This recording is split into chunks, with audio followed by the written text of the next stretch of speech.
మన ద్వాదశ లవణ కార్యక్రమాలకు స్వాగతం. ఆ ద్వాదశ లవణాలలోనికి వెళ్ళబోయే ముందు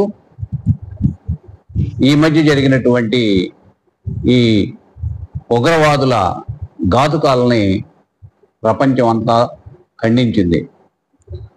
అలాగే ఇక్కడ మతాలకు సంబంధం లేకుండా సామాన్యమైనటువంటి ప్రజల్ని ఇబ్బంది పెట్టి క్రూరంగా కర్కశంగా చంపినటువంటి ఆ ఉగ్రవాదాన్ని మన అందరం ముక్త కంఠంతో వ్యతిరేకించవలసి ఉంది. చనిపోయినటువంటి అలాగే మరి గాయాల పాలైనటువంటి ఆ వ్యక్తులకు మనం సానుభూతి తెలియజేద్దాం. మిత్రులారా, నేను మీ గద్దె శ్రీనివాసరావుని. మన ద్వాదశ లవణ కార్యక్రమానికి స్వాగతం.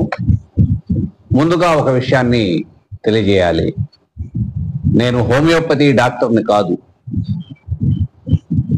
అలాగే హోమియోపతి మీద ఉన్నటువంటి ఆసక్తితో హోమియోపతికి సంబంధించిన అనేక విషయాలని కొన్ని సంవత్సరాలుగా తెలుసుకొని నా అవసరాలకు, మా కుటుంబ అవసరాలకు వాడుకుంటూ వాటి మీద ఒక ప్రత్యేకమైనటువంటి శ్రద్ధతో తెలుసుకుంటూ ఉన్నాను.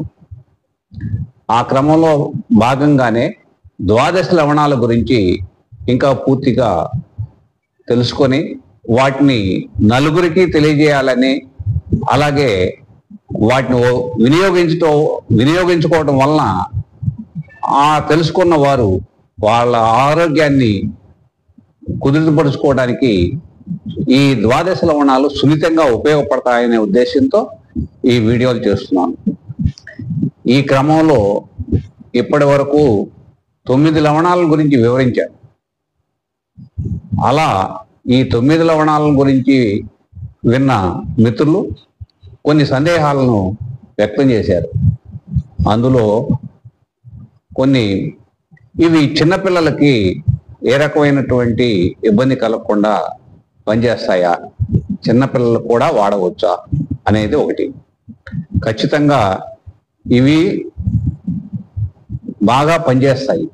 పైగా ఏ రకమైనటువంటి సైడ్ ఎఫెక్ట్స్, ఇతరమైనటువంటి ఇబ్బందులు ఉండవు.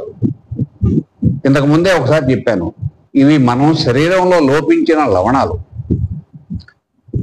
ఈ లవణాలని మరి లోపించినట్లుగా తెలుసుకోవడం ఎట్లా అంటే, ఆ లవణం లోపించినప్పుడు ఇదిగో ఆ లవణానికి సంబంధించిన లక్షణాలను తెలుసుకోవటం ద్వారా ఆ లవణం లోపించింది అని